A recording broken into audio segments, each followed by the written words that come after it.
Hello friends, welcome to Teletech. Friends, आज की video का टॉपिक है आप ITR-1 फाइल कैसे कर सकते हो। तो आज मैं आपको बताने जा रहा हूँ आप प्रॉपर डिटेल में आप ITR कैसे भरते हैं, लाइव बताऊँगा आपको। तो आइए वीडियो स्टार्ट करते हैं। सबसे पहले आपको अपने पास डॉक्यूमेंट्स अपने पास रख लेने हैं, जैसा कि फॉर्म 16 एंड 16A रख लेना है आपको अपने पास। बैंक स्टेटमेंट आपको निकाल के रख लेनी है और अपना 26AS फॉर्म आपको डाउनलोड करके रख लेना है। ये तीनों फॉर्म्स के ऊपर मैंने पीछे वीडियो भी बनाई है। इसका मतलब क्या है, आपको कहाँ से मिलेगा, ये आप मेरी पिछली वीडियो देख सकते हैं। तो सबसे पहले फ्रेंड्स आपको income tax India e-filing.gov.in site open कर लेनी है। उसके बाद आपको यहाँ पे क्रॉस करेंगे इसे। उसके बाद यहाँ पे आपको लॉगिन करना है। यहाँ पे आप अपना पैन नंबर डालेंगे। यहाँ पे हम पासवर्ड डालेंगे।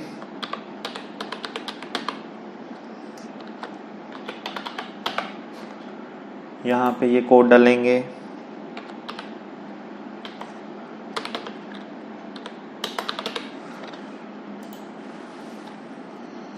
तो देखिए फ्रेंड्स, ये ओपन हो गया है हमारा डैशबोर्ड। तो सबसे पहले आप देख सकते हैं यहाँ पे एक टाइमिंग चल रही है। इस टाइमिंग के अंदर आपको ये कंप्लीट करना होता है। और साथ साथ में जैसे आप डिटेल फिल करते जाएंगे आप अपना इसे सेव करते जाएंगे, ताकि अगर टाइम लॉग आउट हो जाए तब भी आपका जो आपने फॉर्म फिल किया है वो फिल रह सके। तो सबसे पहले हम यहाँ पे क्लिक करेंगे filing of income tax return. यहाँ पे पैन नंबर आप देख सकते हैं। यहाँ पे हम असेसमेंट ईयर सेलेक्ट करेंगे।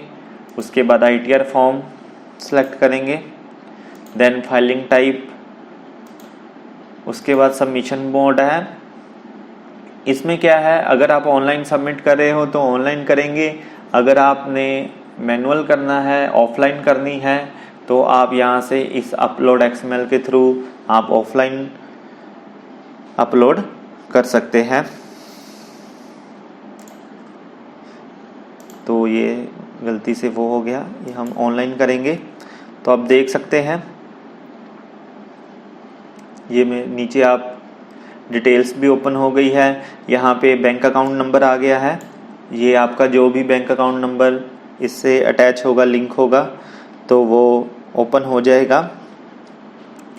अगर ये इसलिए होता है, अगर आपने कोई रिफ़ंड अगर आपका आता है तो किस अकाउंट में चाहते हो तो वो यहाँ पे आ जाएगा। अगर आप कोई और अकाउंट है एक से ज़्यादा तो आप वो भी ऐड कर सकते हैं। तो यहाँ पे हम कंटिन्यू करेंगे। यहाँ पे अगर आपको ये डिटेल्स रीड करनी है तो आप कर सकते हैं, अदरवाइज़ आप चेक बॉक्स पे क्लिक करके कंटिन्यू कर सकते हैं। तो फ्रेंड्स, आप देख सकते हैं ये टैब्स डिफरेंट टाइप्स की ही टैब्स ओपन हो गई है।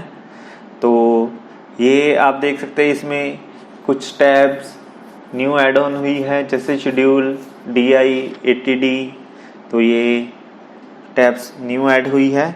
ये बहुत ही गवर्नमेंट ने क्या किया है, इनकम टैक्स फाइल करना बहुत ही इजी कर दिया है। ये जो ITR-1 का फॉर्म है ये बहुत ही इजी बना दिया है। आपको टैब्स फिल करने से पहले आपको एक बात का ध्यान रख लेना है। आप आजकल गवर्नमेंट ने क्या किया है, ITR-1 में क्या है, ऑटोमेटिकली डिटेल्स आती है।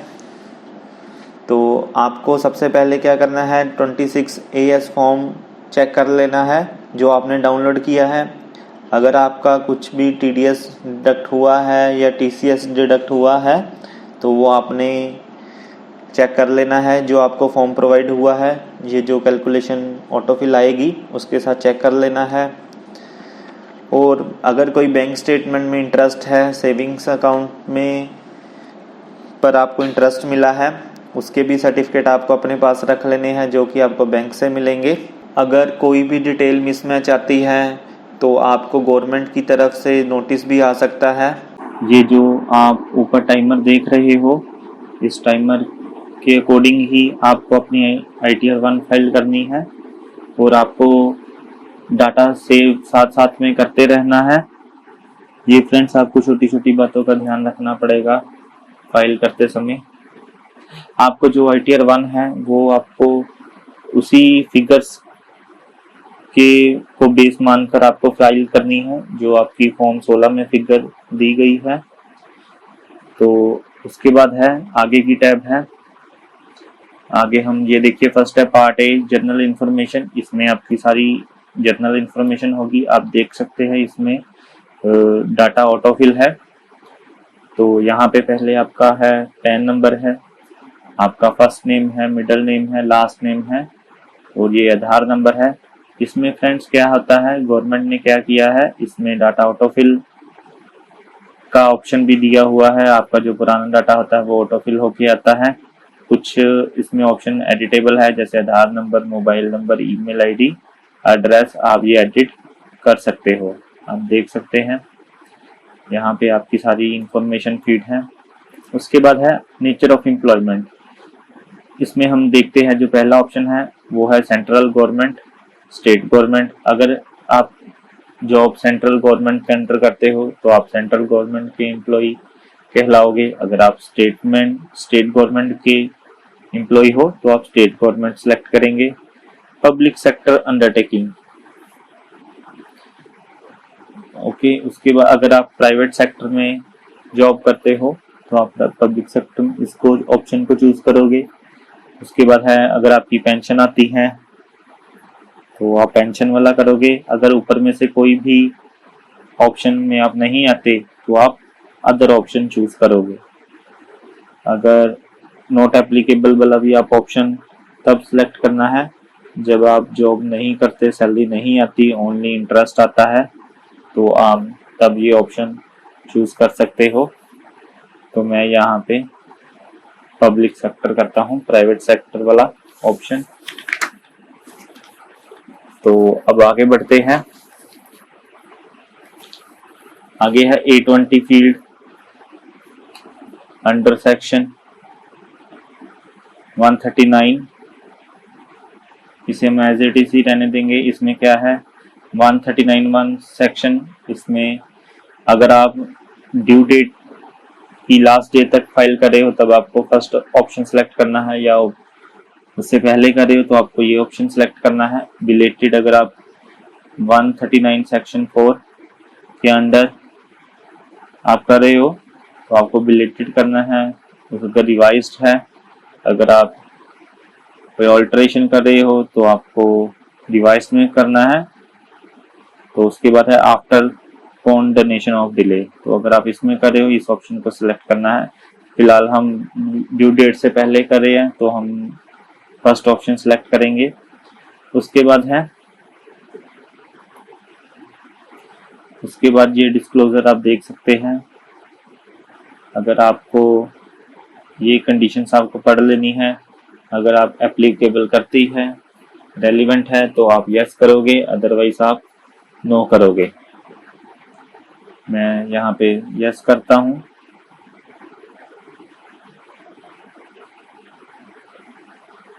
उसके बाद आप देख सकते हैं have you deposit amount aggregate amount exceeding 1 crore. यहाँ पे आप अगर यस में आते हैं तो यस करेंगे, नो में आते हैं तो नो करेंगे।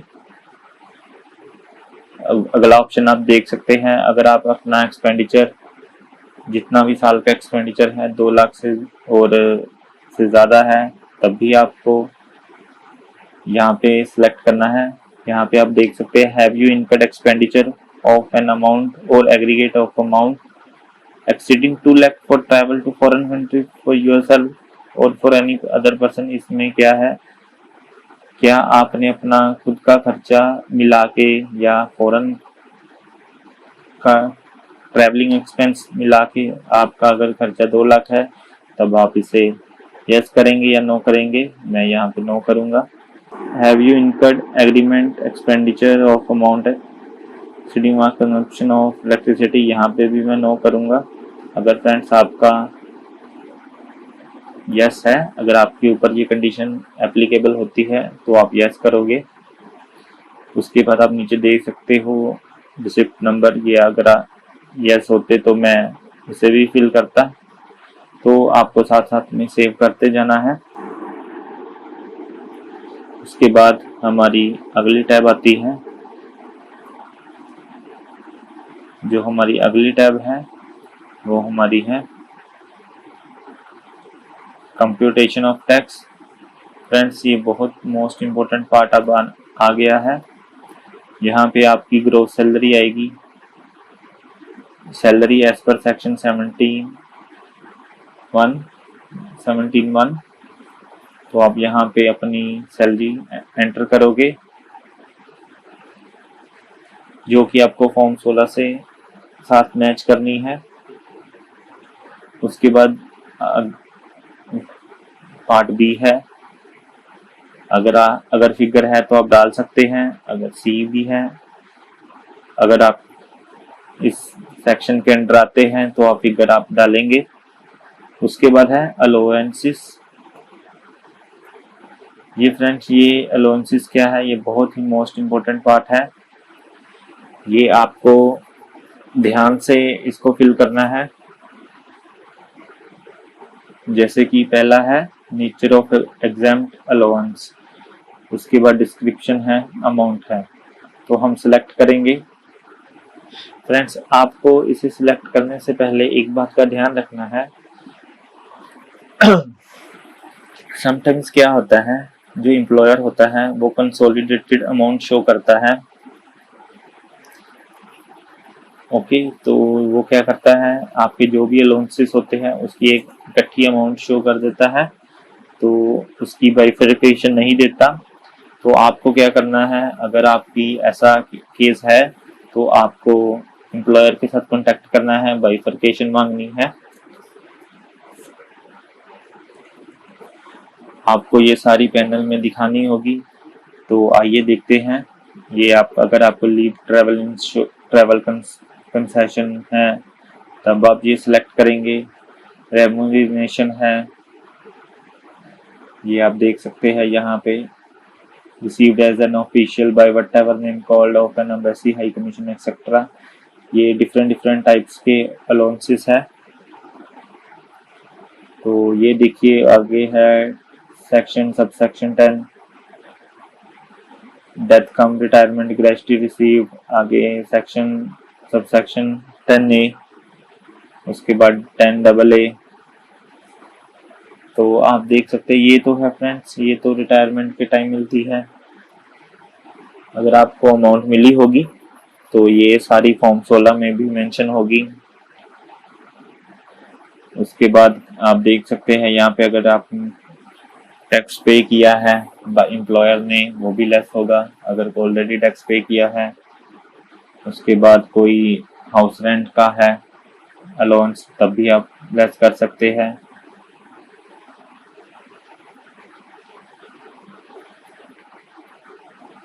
तो आपको इस अकॉर्डिंग ही फिल करने हैं अलाउंसेस। अगर ऊपर में से कोई नहीं आप एप्लीकेबल होता तो आप एनी अदर ऑप्शन में चूज करेंगे। तो उसके बाद आता है यहाँ पे उसका डिस्क्रिप्शन भी आप देख सकते हैं। उसके बाद आ गया है स्टैंडर्ड डिडक्शन। ये जो स्टैंडर्ड डिडक्शन है ये ऑटो फिल होती है। उसके बाद अगर आपको कोई एंटरटेनमेंट अलाउंस मिल रहा है तब भी आप उसकी फिगर डालेंगे। अगर प्रोफेशनल टैक्स है उसकी आप फिगर डाल सकते हैं। तो यहाँ पे अब देखिए फिफ्थ ऑप्शन पार्ट क्या है, income chargeable under the head salary. तो यहाँ पे जो भी अमाउंट आएगी वो आपको क्या करना है, अपने फॉर्म 16 के में हेड होगा ये, उसके साथ मैच करनी है। उसमें कोई वेरिएशन नहीं होना चाहिए।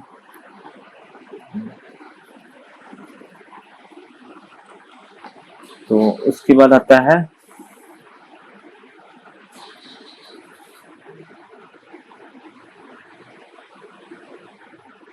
तो एक क्वेरी भी कई बार होती है, तो जैसे कि कई पर्सन क्या करते हैं, एक से ज़्यादा जगह पर काम करते हैं, मल्टीपल वर्क्स करते हैं, तो उन्हें 2 या 3 जगह से सैलरी आती है, तो वो भी आपको उनसे ही अलग अलग अपने एम्प्लॉयर से फॉर्म 16 लेना है। तो फ्रेंड्स उसमें कोई रुकावट नहीं चाहिए, उसमें फिगर्स में कोई डुप्लीकेसी नहीं चाहिए, वरना आपके लिए प्रॉब्लम क्रिएट हो सकती है।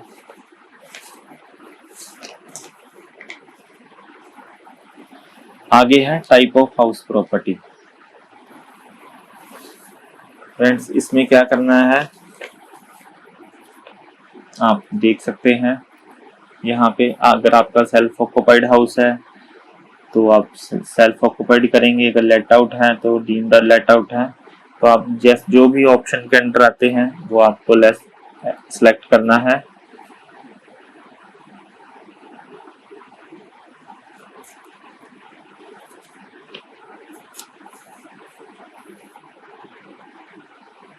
अगर आपने रेंट पर दिया है तब भी आपको वो फिगर डालनी है।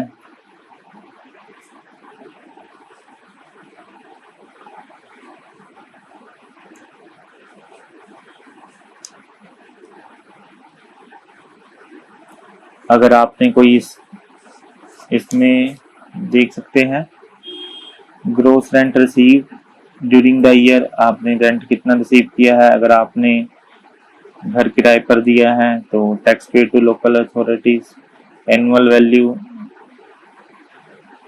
1-2, यहाँ पे आपकी एनुअल वैल्यू आ जाएगी। इसमें आपको 30% तक की रिबेट मिलती है।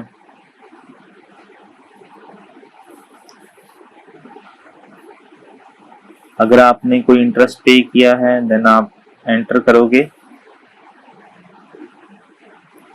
30% जो एनुअल वैल्यू है यहाँ पे ऑटोमेटिकली आ जाएगी। अगर आपने इंटरेस्ट पे किया है तो आपको उसकी भी डिडक्शन मिलेगी। इसमें आपको एक चीज का ध्यान रखना है, ये जो इंटरेस्ट आप पे करते हो इसका सर्टिफिकेट आपको बैंक से मिलेगा। इसमें आपको 2 लाख तक की डिडक्शंस मिलती है। अगर इससे ज़्यादा है तो आपको ITR 2 फाइल करनी होगी। उसके बाद यहाँ पे अमाउंट आ जाएगी income chargeable under the head house property. उसके बाद आप आइए इनकम फ्रॉम अदर सोर्सेज, जैसे इसमें आते हैं। अगर आपको सेविंग पर इंटरेस्ट जरूर आता है तो आपको वो अमाउंट ऐड करनी है। आपको क्या करना है, आपको सभी अकाउंट का टोटल ऐड करके, अगर आपके एक से ज़्यादा अकाउंट है उसमें आपको जितना भी इंटरेस्ट आया है तो आपको उसको ऐड कर देना है, ऐड करके फिगर डाल देनी है।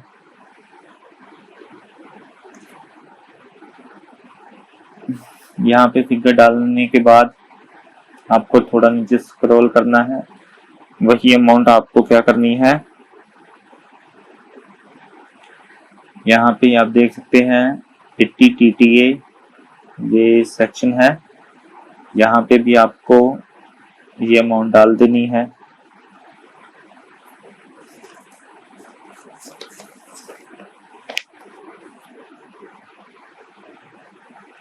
आपको इस यहाँ पे देखिए जो भी है ये लिमिट अपने आप लग जाएगी। इसका यही फायदा है, जो भी जहाँ तक भी अमाउंट जो है एप्लीकेबल है, जो भी लिमिट तक अमाउंट तक आपको डिडक्शन मिल सकती है वो आपको ऑटोमेटिकली यहाँ पर आ जाएगी।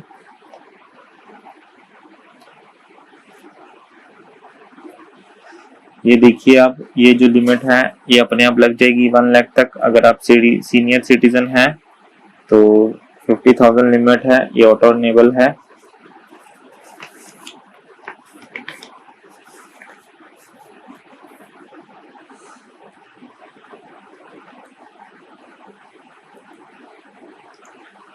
यहाँ पे आपको सिलेक्ट, आप देख सकते हैं नेचर ऑफ इनकम में यहाँ पे इंटरेस्ट फ्रॉम सेविंग अकाउंट है, सेविंग अकाउंट में से इंटरेस्ट आ रहा है, डिपॉजिट से आ रहा है, अगर कोई टैक्स रिफंड है, फैमिली पेंशन है, तो जो भी है फ्रेंड्स आपको अपने अकॉर्डिंग आपको ये ऑप्शन सेलेक्ट करने हैं।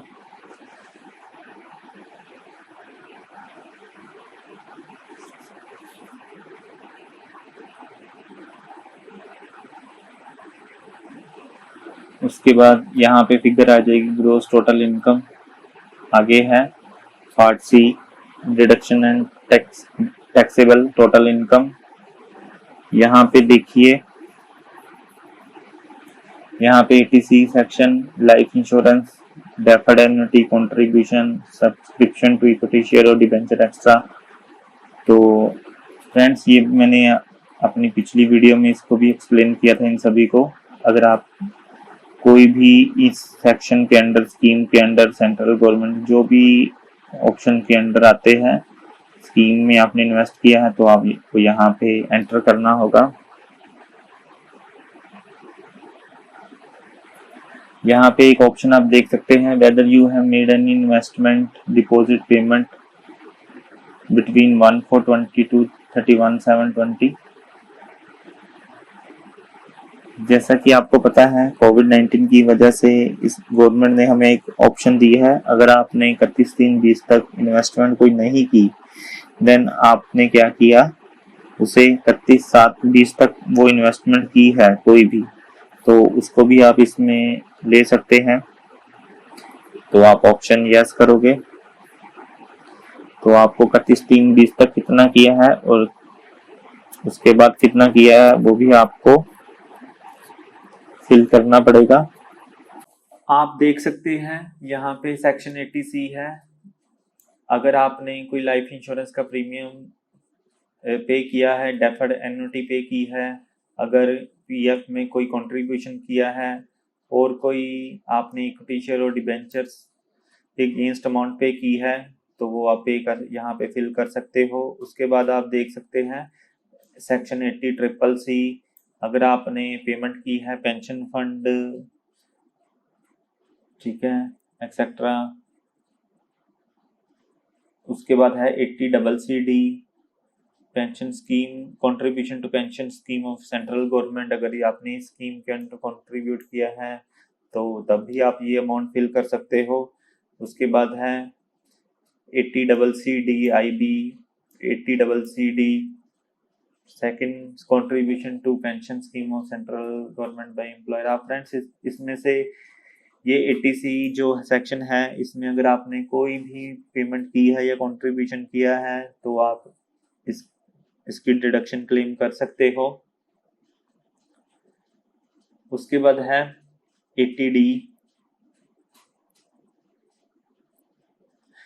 ये यहाँ पे है मेडिकल ट्रीटमेंट है। अगर आपने मेडिकल ट्रीटमेंट किसी का करवाया है तब भी आप उसकी डिडक्शन क्लेम कर सकते हो। ये जो है 80D सेक्शन है, ये बहुत ही इम्पोर्टेंट पार्ट है क्योंकि इसमें आपको अपनी हेल्थ इंश्योरेंस मेडिक्लेम लेना होता है।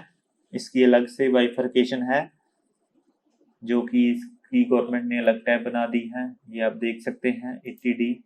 यहाँ पे whether you and your family member is a senior citizen, अगर आप एप्लीकेबल करते हैं तो आप यहाँ पे यस करेंगे, अदरवाइज हम नो करेंगे। मैं यहाँ पे नो करूँगा। यहाँ पे हेल्थ इंश्योरेंस है, तो यहाँ पे अगर मैंने जितने की हेल्थ इंश्योरेंस कराई है मैंने उतनी की अमाउंट फिल की हुई है। उसके बाद अगर आपने हेल्थ चेकअप करवाया है आप उसकी भी अमाउंट यहाँ पे फिल कर सकते हो। ये जो बाकी आप देख रहे हो सीनियर सिटीजन हेल्थ इंश्योरेंस, अगर आप इसे यस करोगे तो ये आप देख सकते हैं ये यहाँ पे इनेबल हो जाते हैं।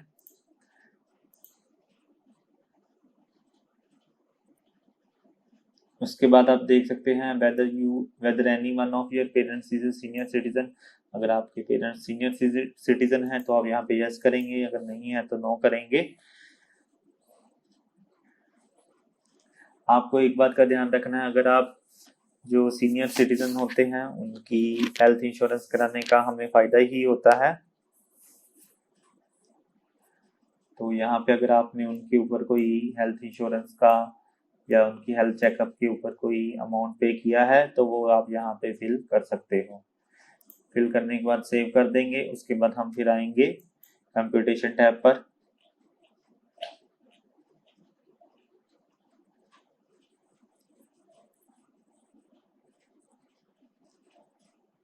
ये देखिए यहाँ पे। उसके बाद है सेक्शन 80 DD। अगर किसी पर्सन की डिसेबिलिटी है तो आप यहाँ से ऑप्शन चूज कर सकते हैं। किसी तरह की डिसेबिलिटी है तो उसके अगेंस्ट भी आपको डिडक्शन मिलती है। उसके बाद है section 80 DD medical treatment of specified disease. यहाँ पे आप तब अगर आप एप्लीकेबल करते हो इसमें तब भी आप ये इसे चूज कर सकते हो। उसके बाद आप देख सकते हैं interest on loan taken up for higher education. अगर आपने इंटरेस्ट लिया है लोन लिया है तो उसके ऊपर आप इंटरेस्ट पे कर रहे हो, तो हायर एजुकेशन के अगेंस्ट लोन लिया है तो इंटरेस्ट पे कर रहे हो तो आप उसकी भी डिडक्शन क्लेम कर सकते हो। ये ऑप्शन डायलॉग बॉक्स ओपन रहता है कि आप साथ साथ में डाटा सेव करते रहें। उसके बाद है ये बैंक का सर्टिफिकेट इंटरेस्ट का आपको बैंक से मिलेगा। आपको सेक्शन 80E है interest on house property. 80EE है जिसमें आपको लोन लिया है आपने हाउस प्रॉपर्टी पे जो रेजिडेंशियल है उसमें आप अमाउंट पे की है तो आप डाल सकते हो। EEE है अगर किसी सटन हाउस प्रॉपर्टी के ऊपर आप लोन पे कर रहे हो तो आपको यहाँ पे अमाउंट फिल करनी है। आपने फ्रेंड्स पजल नहीं होना है, आपको अच्छे से जो भी है अच्छे से सेक्शन रीड करके उसको अमाउंट फिल करनी है।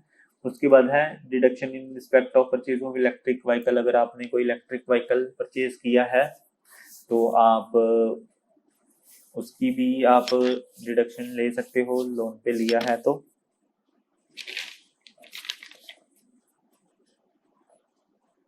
उसके बाद है 80G donation to certain funds charitable institution. कुछ फ्रेंड्स ऐसे चैरिटेबल इंस्टीट्यूशन होते हैं जो इनकम टैक्स के अंडर आते हैं, तो अगर आपने वहाँ पे डोनेशन पे की है तो आप उसका भी यहाँ पे बेनिफिट ले सकते हैं। इसका भी अलग से टैब है।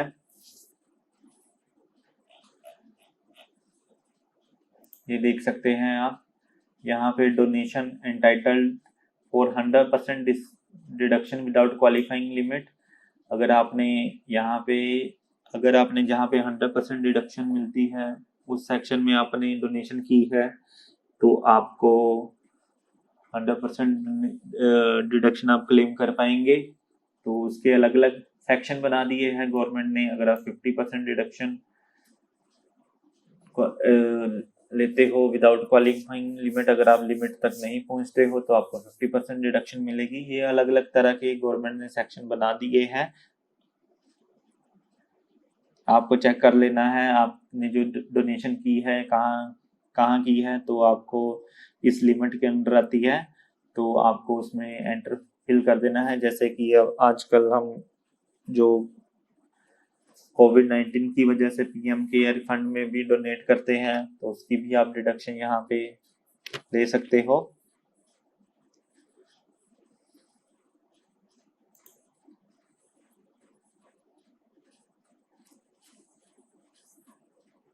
यही है detail of donations for scientific research और रूरल डेवलपमेंट। अगर आपने किसी साइंटिफिक रिसर्च के रिगार्डिंग और कोई रूरल डेवलपमेंट के रिगार्डिंग कोई पे किया है तो आप यहाँ पे इस ये गवर्नमेंट ने अलग टैब बनाई है, यहाँ पे ऐड कर सकते हो। यहाँ पे आप सिलेक्ट कर सकते हो आपने कहाँ पे किया है। अगर आपने पे किया है तो आपको यहाँ पे एंटर करना है। फ्रेंड्स मैं ये आपको बहुत ही डिटेल में बता रहा हूँ, आपको हर एक टैब हर एक ऑप्शन में एक्सप्लेन कर रहा हूँ।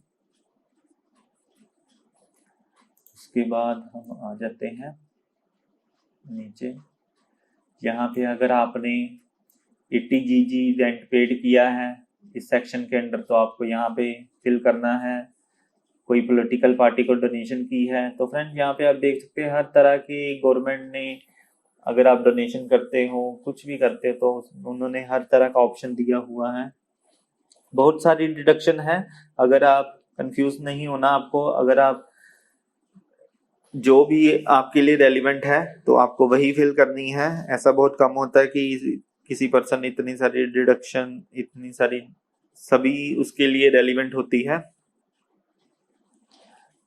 उसके बाद है 80U, अगर in case person with disability, तो अगर आप यहाँ इस ऑप्शंस के अंडर लाई करते हैं तो आप सिलेक्ट करेंगे तो आप देख सकते हैं यहाँ पे टोटल इनकम आपकी आ जाएगी यहाँ पे। उसके बाद है एग्जेम्प्ट इनकम। फ्रेंड्स, कुछ कुछ इनकम ऐसे ही होती है, मींस जिसके ऊपर टैक्स नहीं लगता, बट आपको गवर्नमेंट को दिखाना होता है कि हमने इस कैटेगरी में डील किया है। यहाँ पे आप देख सकते हैं एग्रीकल्चर इनकम है, section 1010 BC, any amount from the central government, local authority by the way of compensation. अगर आप इसके अंडर आते हैं तो आप कर सकते हैं। अगर आप इसमें किसी भी इनकम अगर आप रिसीव करते हो तो आप शो करोगे, यहाँ पे उसका डिस्क्रिप्शन भी डालोगे और अमाउंट भी डालोगे। अगर आप एक से ज्यादा है तो आप यहाँ पे ऐड कर सकते हो इस ऑप्शन पर जाके। तो उसके बाद आप देख सकते हैं computation of taxable income, tax payable on total income. यहाँ पे आपको टैक्स आ जाएगा, कितना आपका टैक्स बना है। टैक्स फ्रेंड्स खुद ही कंप्यूट होगा, कैलकुलेट होगा। उसके बाद अगर आपको कोई रिबेट मिली है 87 सेक्शन ए के अंडर तो वो भी ये आ जाएगी यहाँ पे।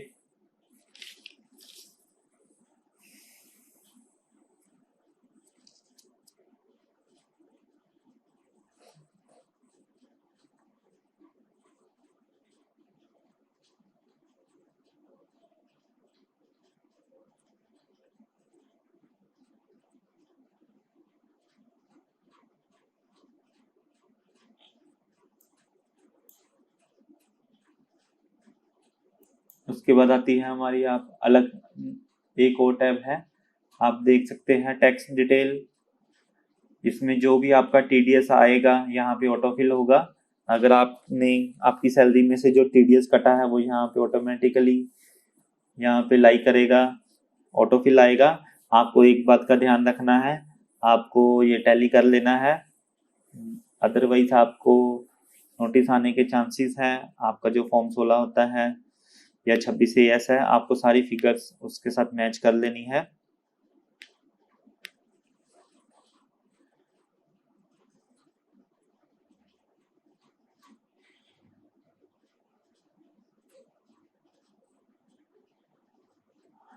Detail of tax schedule TDS1, यहाँ पे detail of tax deducted at source from salary as per form issued by the employer. जैसे कि मैंने अभी आपको बताया, अगर आपकी सैलरी में से कोई टैक्स डिडक्ट हुआ है फॉर्म 16 में, आपको शो करेगा, जो कि एम्प्लॉयर से मिलेगा वो यहाँ पे डिटेल ऑटोफिल आएगी, यहाँ शो होगा।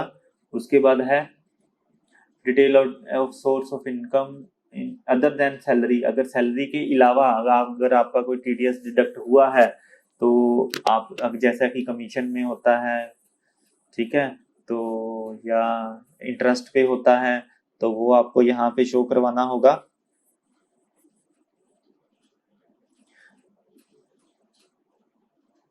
ये और भी कई सारे सेक्शन हैं, आप देख सकते हैं।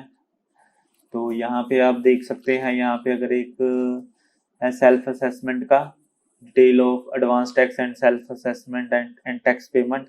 अगर आपने खुद टैक्स कैलकुलेट किया है, टैक्स कई पर्सन क्या करते हैं, टैक्स खुद कैलकुलेट करते हैं, एडवांस टैक्स जमा करवा देते हैं या फिल करने से पहले अपनी कैलकुलेशन के हिसाब से टैक्स जमा करवा देते हैं। तो यहाँ पे आपको उसका BSR कोड, चालान नंबर फिल करना होगा। तो अमाउंट यहाँ पे जो भी date of deposit, serial number चालान की और टैक्स पेड जितना किया है वो आपको यहाँ पे फिल करना है। उसके बाद है टैक्स पेड एंड वेरिफिकेशन। यहाँ पे मैं आपको एक बात बताना चाहता हूँ, यहाँ ये जो पार्ट डी है ये खुद ही सारा कैलकुलेट होगा। ये टैक्स डिटेल अब मैंने बता दी है। उसके बाद है टैक्स पेड एंड वेरिफिकेशन। यहाँ पे फ्रेंड सारी समरी आ जाती है जो भी आपने फिल किया है। तो जो भी आपने टैक्स फिल किया है उसके बाद वेरिफिकेशन भी होती है। टीसीएस टीसीएस पे किया है,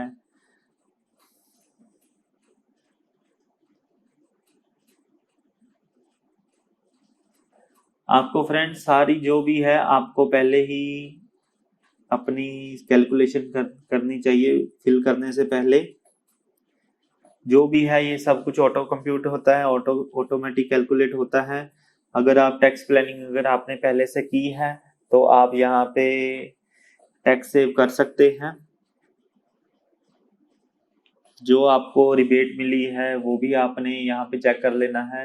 यहाँ पे फ्रेंड्स आपकी सारी समरी आ जाएगी। आपने एडवांस टैक्स कितना पे किया, आपने सेल्फ असेसमेंट टैक्स कितना पे किया, टीडीएस कितना क्लेम किया, टीसीएस कितना क्लेम किया। उसके बाद ये खुद ही ऑटोमेटिक कैलकुलेशन लगाएगा। उसके बाद आप देख सकते हैं यहाँ पे अदर इंफॉर्मेशन में, यहाँ पे अगर आपका कोई रिफंड बनता है तो आपको वो वाला अकाउंट सेलेक्ट करना होगा। और यहाँ पे वेरिफिकेशन भी है। अगर आपको यहाँ पे नाम फिल करना है, फादर नेम फिल करना है तो यहाँ पे उसके बाद I further declare that I am making this return in my capacity as self करना है। अगर आप रिप्रेजेंटेटिव किसी से भरवाते हैं तब भी आपको यहाँ पे वो सिलेक्ट करना है। तो यहाँ पे आपका पैन नंबर है आ गया है, यहाँ पे प्लेस डालेंगे और डेट ऑफ सबमिशन आएगी। तो यहाँ पे आपको सेव करना है, आप सेव करोगे।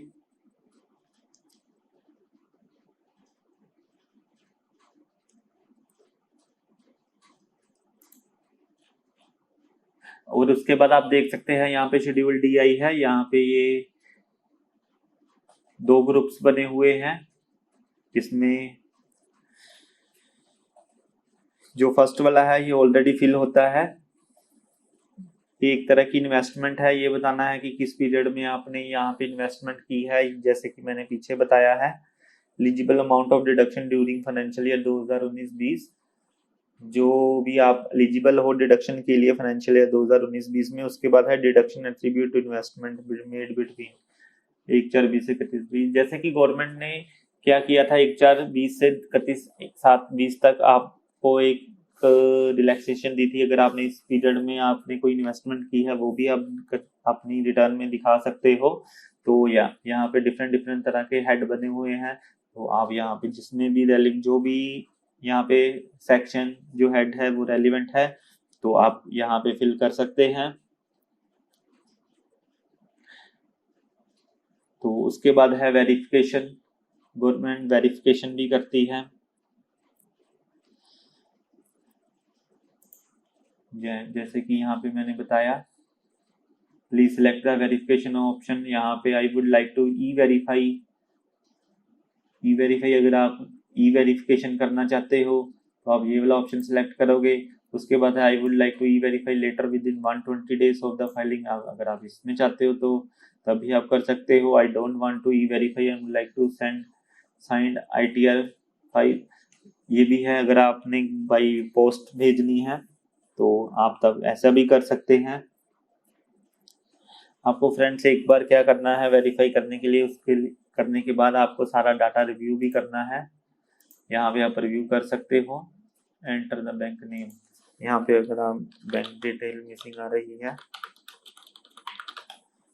तो यहाँ पे मैं रिव्यू कर देता हूँ। यहाँ पे आप सारी अपनी वेरिफिकेशन कर सकते हो। तो उसके बाद है यहाँ पे आप देख सकते हैं।